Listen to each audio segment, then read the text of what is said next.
चलिए, मैं आप लोगों को क्लास 9th का केमिस्ट्री पढ़ा रहा था, जिसके अंतर्गत चैप्टर नंबर 3 यानी परमाणु तथा अणु है ना, यानी एटम्स एंड मॉलिक्यूल्स। ये चैप्टर में मैंने बताया था कि आखिर में परमाणु क्या है, परमाणु के बारे में किसने क्या बताया था। उसके बाद हम लोगों ने देखा था कि रासायनिक संयोजन का नियम क्या है और रासायनिक संयोजन के कौन कौन से नियम है, ठीक है, यानी द्रव्य अविनाशिता का नियम या द्रव्यमान संरक्षण का नियम, और दूसरा स्थिर अनुपात का नियम या निश्चित अनुपात का नियम। यानी ये टॉपिक्स ऑलरेडी कंप्लीट हो चुका है, इसका मैंने एक वीडियो अपलोड किया था। अब हम लोग देखते हैं डाल्टन का परमाणु सिद्धांत, यानी ये दूसरा वीडियो है, ठीक है। तो हम लोग इस वीडियो में क्या क्या जानेंगे कि डाल्टन के परमाणु सिद्धांत क्या है और डाल्टन के परमाणु सिद्धांत के लाभ क्या है और इस डाल्टन के परमाणु सिद्धांत की कमियां क्या है। तो ये तीन टॉपिक्स हम लोग इसमें देखने वाले हैं। तो चलिए नोट करिए क्या चीज, डाल्टन के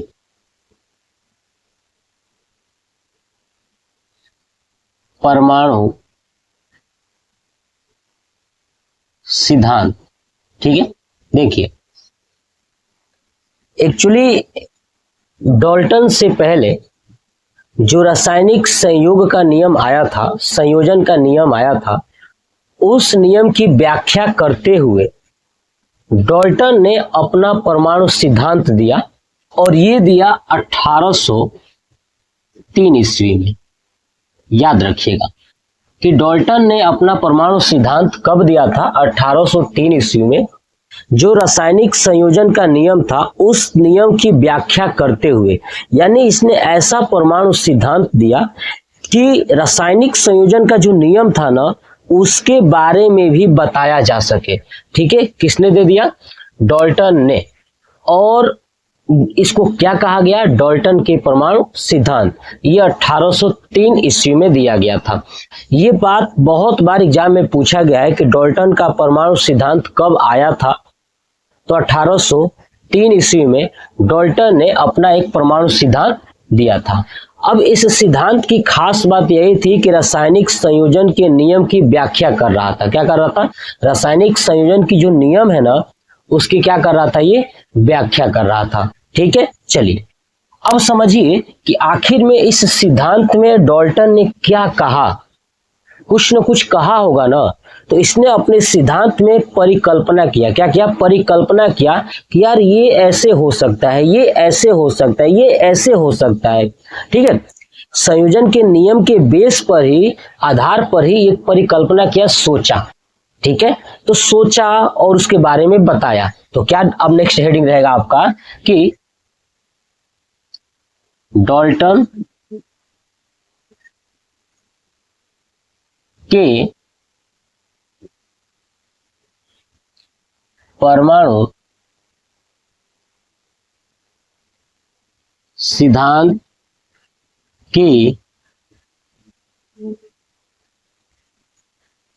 परिकल्पना, ठीक है। यानी उसने परिकल्पना किया, डाल्टन ने अपने परमाणु सिद्धांत की परिकल्पना किया और क्या कहा। तो कई सारे परिकल्पना इन्होंने किया, उसमें से हम लोग इंपॉर्टेंट परिकल्पनाएं देखते हैं। पहला परिकल्पना यही थी डाल्टन की कि जितने भी तत्व है ना, जितने भी तत्व हैं, ठीक है, यानी प्रत्येक तत्व परमाणु के छोटे छोटे कणों से मिलकर बना हुआ है। या सिंपल सा वर्ड में ये कह लीजिए कि प्रत्येक तत्व छोटे छोटे कणों से मिलकर बना हुआ है, जिसे परमाणु कहते हैं। क्या कहा इन्होंने? पहला कि प्रत्येक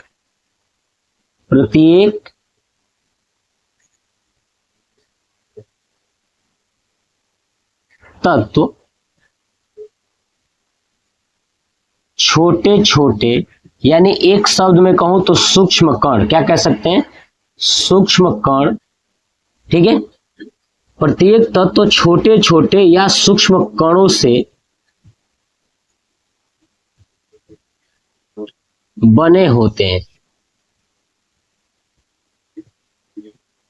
जिसे क्या कहा इन्होंने? परमाणु कहा। बात समझ में आ गई? इन्होंने कहा कि जितने भी तत्व है ना वो छोटे छोटे यानी सूक्ष्म कणों से बने होते हैं, और वही सूक्ष्म कण क्या है? तो आपका परमाणु है। ये बात जो डाल्टन है ये अपने परमाणु सिद्धांत की परिकल्पना में बताया था। दूसरा इन्होंने क्या कहा कि प्रत्येक तत्व के जो सूक्ष्मतम कण है उसे विभाजित नहीं कर सकते, है ना, यानी वो विभाज्य नहीं है। दूसरी बात इन्होंने यही बताया कि प्रत्येक तत्व के सूक्ष्म कणों को विभाजित नहीं कर सकते, नहीं कर सकते हैं, है ना। प्रत्येक तत्व के जो सूक्ष्म कण है ना, यानी सूक्ष्म कण कौन है? परमाणु, तो इसे विभाजित नहीं कर सकते हैं, यानी ये क्या है? तो अविभाज्य है। क्या है? अविभाज्य है। ध्यान रखिएगा, बहुत बार एग्जाम में पूछा गया है कि परमाणु एक अविभाज्य है। ये बात किसने बताया था? तो डाल्टन ने। किसने बताया था? डाल्टन ने। ये बहुत बार कंपटीशन में भी पूछा गया है कि परमाणु एक अविभाज्य कण है। ये बात की पुष्टि किसने की थी? तो आपका आंसर होगा डाल्टन ने। तो डाल्टन ने क्या बताया कि जितने भी तत्व है ना वो छोटे छोटे कणों से मिलकर बने होते हैं, यानी सूक्ष्म कणों से मिलकर बने होते हैं, और यही सूक्ष्म कण आपके परमाणु कहलाते हैं। और फिर दूसरा इन्होंने बताया कि जितने भी तत्व हैं जो सूक्ष्म कणों से बने हुए हैं उन सूक्ष्म कणों को विभाजित नहीं किया जा सकता, अर्थात वे अविभाज्य होते हैं। क्लियर? चलिए तीसरा समझिए। तीसरा उन्होंने क्या कहा? उन्होंने कहा कि अगर समान तत्व है ना, समान तत्व है ना, या समान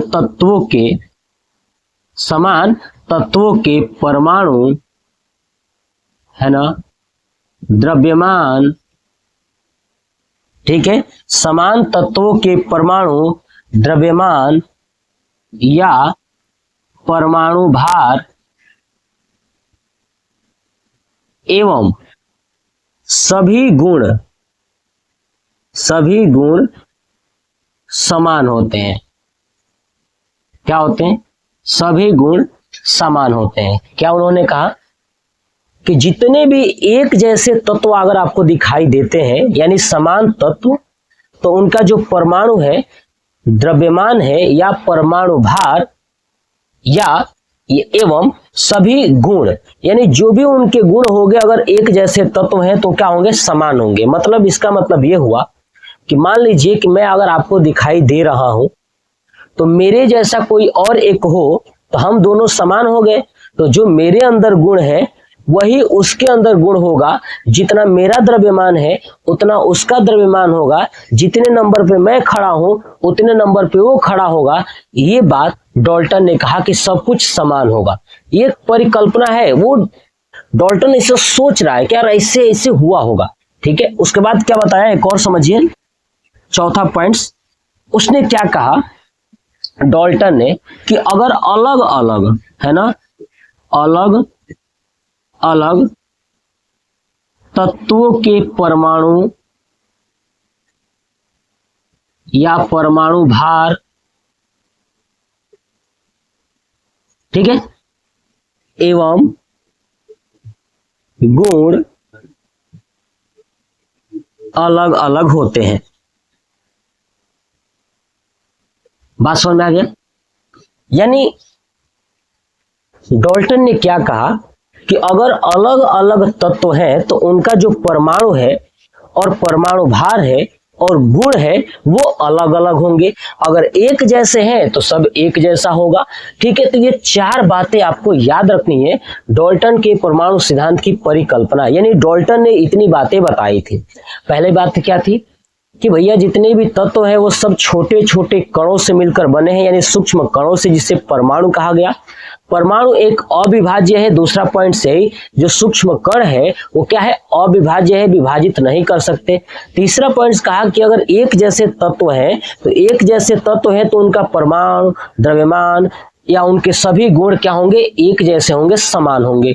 उसके बाद कहा कि अगर अलग अलग तत्व हैं तो परमाणु या गुण, द्रव्यमान सब कुछ क्या होंगे, अलग अलग होंगे। ये तो डाल्टन के परमाणु सिद्धांत की परिकल्पना थी।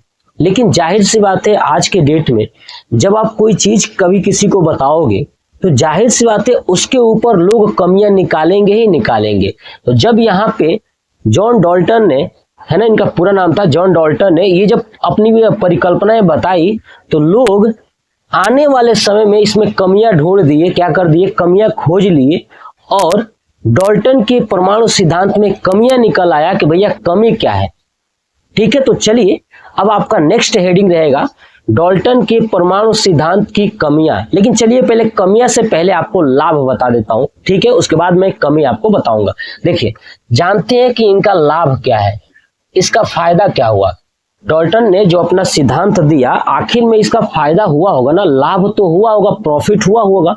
तो समझिए क्या है। देखिए, डाल्टन ने जब बताया इस नियम के, ये परिकल्पना, अपना 4 परिकल्पना दिया, तो इस परिकल्पना की खास बात क्या थी कि जो रासायनिक संयोग का नियम था ना, रासायनिक संयोजन का जो नियम था ना, उसकी व्याख्या कर रही थी। बात समझ में आ गया। यानी ये सिद्धांत, जो ये परिकल्पना इन्होंने दिया हुआ है, ये परिकल्पना जो है कि रासायनिक संयोजन के नियम की व्याख्या कर रही थी। तो पहला लाभ यही हो गया, पहला फायदा यही हो गया कि ये सिद्धांत, कौन से सिद्धांत, तो डाल्टन के परमाणु सिद्धांत, यानी ये सिद्धांत जो है कि रासायनिक संयोजन के नियम की व्याख्या कर रही थी, ठीक है, या करती थी। बात क्लियर हो गया। तो पहला लाभ हो गया। दूसरा लाभ समझिए कि आखिर में इसका दूसरा फायदा क्या हुआ। देखिए, दूसरा फायदा इसका ये हुआ कि डाल्टन ने जब ये परमाणु सिद्धांत दिया ना, इसी सिद्धांत के अंतर्गत लोगों को सबसे पहले ये पता चला कि तत्व क्या है, तो परमाणु से बने हुए है ना। तत्व का सूक्ष्मतम कण क्या है, परमाणु है। तो तत्व का सूक्ष्मतम कण परमाणु और यौगिक का जो सूक्ष्मतम कण अणु है, इन दोनों के बारे में अंतर का पता चला, है ना।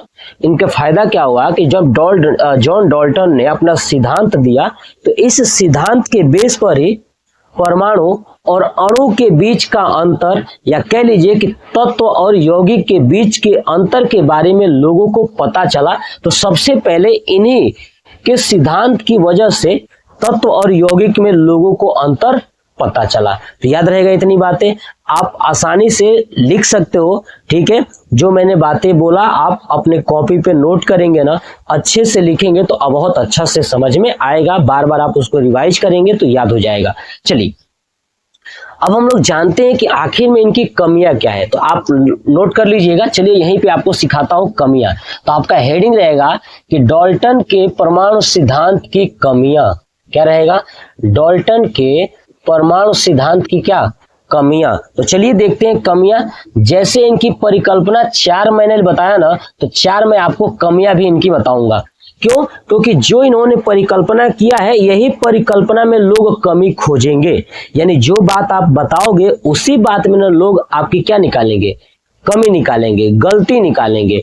तो डाल्टन ने जब ये बात बताया तो इसमें लोगों ने कमियां खोज दिया। क्या खोजा, देखिए, पहला इनकी परिकल्पना क्या थी कि प्रत्येक तत्व तो छोटे छोटे सूक्ष्म कणों से बने होते हैं, जिसे क्या कहते हैं, परमाणु कहते हैं। तो ये लोगों को लगा कि हाँ यार ये तो सही है, इसमें कोई डाउट नहीं है कि परमाणु कहते हैं, ठीक है, ये तो सब बिल्कुल सही है कि छोटे छोटे जो कण है वही तो परमाणु है। ये लोगों को अच्छा लगा, कोई बात नहीं, इसमें कोई कमी नहीं निकली लोगों को। अब देखिए दूसरे में कमी क्या है, या क्या कमी निकलेगी समझिएगा। लोगों ने कहा, डाल्टन ने कहा कि प्रत्येक तत्व के सूक्ष्म कणों को विभाजित नहीं कर सकते हैं, ठीक है, यानी ये अविभाज्य है। तो पहली कमी यही निकल गई कि डाल्टन ने क्या कहा था कि प्रत्येक तत्व के जो सूक्ष्म कण है उसे आप विभाजित नहीं कर सकते हो, बल्कि कमियां ये निकली कि इसे क्या कर दिया गया, विभाजित किया गया। बात समझ में आ गया, इसे क्या कर दिया गया, विभाजित कर दिया गया। यानी पहली कमियां इनकी यही है कि इनके अनुसार प्रत्येक तत्व के सूक्ष्म कण अविभाज्य होते हैं, लेकिन आधुनिक वैज्ञानिकों ने इसे क्या कर दिया, विभाजित कर दिया। क्या कर दिया, विभाजित कर दिया। तो पहली कमियां यही थी, है ना, कि सूक्ष्म कणों को विभाजित यानी सूक्ष्म कणों को अविभाज्य बताना, ये किसकी कमियां थी, डाल्टन के परमाणु सिद्धांत की कमियां थी। डाल्टन की कमी थी कि ये बताया कि परमाणु क्या है, अविभाज्य है, जबकि इसे विभाजित कर दिया गया। आगे इलेक्ट्रॉन, प्रोटॉन और न्यूट्रॉन में आपको पढ़ाऊंगा कि इलेक्ट्रॉन, प्रोटॉन, न्यूट्रॉन की खोज कैसे हुई, कौन से वैज्ञानिक ने किया था, क्या क्या घटनाएं हुई थी, सब डिटेल्स के साथ पढ़ने वाले हैं। ये अगले चैप्टर मिलेगा, चैप्टर नंबर 4 में, ठीक है। तो पहली कमियां ये हो गई। दूसरी कमियां देखिए, तीसरा क्या कह रहा है कि समान तत्वों के परमाणु द्रव्यमान या परमाणु भार एवं सभी गुण समान होते हैं। कमियां ये भी निकल गई कि ऐसा नहीं है। अगर समान तत्व है, ठीक है, तो समान तत्व है तो उनका द्रव्यमान और परमाणु यानी या परमाणु भार कह लीजिए या गुण कह लीजिए, सभी अलग अलग हो सकते हैं। यानी अलग अलग तत्वों के परमाणु भार या द्रव्यमान या उनके सभी गुण अलग अलग हो सकते हैं। अब इसका एक आधार बना क्या, देखिए, इसका आधार बना समस्थानिक। क्या बना, समस्थानिक। इसका एक आधार क्या बना, कमी में समस्थानिक। जैसे आपने देखा होगा 1H1, 1H2, 1H3, ये आप देखिए। तो देखिए यहाँ पे जो 1, 1, 1 नीचे वाला है, ये तो समान है ना। तो ये समान है यानी परमाणु क्रमांक इसका समान है, लेकिन इनका भार देखिए क्या है, अलग अलग है। लेकिन ये तत्व कौन सा है, हाइड्रोजन, हाइड्रोजन, हाइड्रोजन। यानी भले ही तत्व समान है, लेकिन फिर भी इनके गुण, इनका भार क्या है, अलग अलग है। जबकि इन्होंने क्या कहा था कि जितने भी समान तत्व हैं उनका परमाणु द्रव्यमान या परमाणु भार एवं सभी गुण क्या होते हैं, समान होते हैं। तो ये कमियां निकल गई जब यहाँ पे लोगों ने कमियां निकाल दिया। तीसरा देखिए, तीसरा इनकी कमियां क्या थी, तो यहाँ पे चौथा पॉइंट देखिए, अलग अलग तत्वों के परमाणु या परमाणु भार एवं गुण अलग अलग होते हैं। इनकी भी कमियां निकल गई कि नहीं भैया ऐसा नहीं है, अगर अलग अलग तत्व है तो उनका परमाणु भार एक जैसा भी हो सकता है। क्या हो सकता है, एक जैसा भी हो सकता है। यानी कुछ तत्व ऐसे मिलेंगे जिनका भार क्या होगा, एक जैसा होगा। यानी जिसका आधार बना समभारिक। क्या बन गया, समभारिक, यानी समान भार वाले। जैसे देखिए, जैसे पोटेशियम 19 के तो इसका 40 होता है, भार कितना होता है, 40 होता है। और ऐसे ही 20 Ca 40, यानी कैल्शियम का भी भार 40 होता है और पोटेशियम का भी भार 40 होता है। तो यहाँ पे देखिए, ये अलग तत्व है और ये अलग तत्व है, अलग अलग तत्व है। तो इन्होंने कहा था कि जो अलग अलग तत्व होते हैं उनका भार, गुण सब कुछ अलग अलग होता है, लेकिन ऐसा कुछ नहीं है। अब ये जो अलग अलग तत्व हैं इनका भार क्या है, तो एक जैसा है, यानी समान है। क्लियर हो गया। तो ये इनकी कमियां थी। क्या थी, इनकी कमियां थी। तो आपको कमी समझ में आ गया, कमी क्या है। तो आप 3 कमियां जरूर लिखिएगा। ये जो मैंने बताया 3 कमियां, ये 3 कमियां क्या है, इनकी परिकल्पना थी, तो इसी के बेस पे कमी खोजा गया। अब बच्चों को याद ही नहीं रहता है कि यार कमी परिकल्पना ये याद कैसे रखे। बहुत सिंपल है, परिकल्पना अगर आपने समझ लिया तो सीधे इसका उल्टा चलना है और ये आपकी कमियां निकल जाएंगी। क्या निकल जाएंगी, कमियां निकल जाएंगी। ये बात समझ में आ गया। तो जैसे कि मैंने आपसे अभी कहा भी था कि मैं इस वीडियो में 3 टॉपिक्स आपको समझाऊंगा कि डाल्टन का परमाणु सिद्धांत क्या है, ठीक है, और डाल्टन के परमाणु सिद्धांत की जो परिकल्पना है वो क्या है। उसके बाद हम लोग जानेंगे इसका लाभ क्या है, ठीक है, इसका फायदा क्या हुआ, और उसके बाद हम जानेंगे इसकी कमियां क्या है। तो कमियां भी मैंने आपको बता दिया, यानी तीनों टॉपिक्स कंप्लीट हो चुका है। नेक्स्ट पार्ट में मैं आपको पढ़ाऊंगा आधुनिक परमाणु सिद्धांत क्या होता है और उसका पूरा डिटेल्स अच्छे से समझाऊंगा। आप जो है कि आप इसको कॉपी पे नोट करिएगा। अगर आप क्लास 9th में हैं तो आपके लिए समझिए कि सबसे बेस्ट है, और जो कंपटीशन की तैयारी कर रहे हैं उनके लिए तो और भी बेहतर है। क्यों?